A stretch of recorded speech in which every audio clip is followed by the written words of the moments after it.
The Su-57 jet is Russia's proclaimed fifth-generation fighter aircraft that has been cast as a competitor to systems such as US F-35.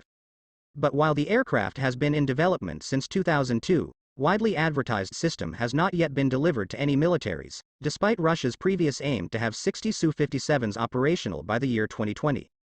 And this has been due to a variety of development problems. One of the biggest challenges has been the jet's intended second-generation engine. Current prototypes of Su-57s are still using the older engine.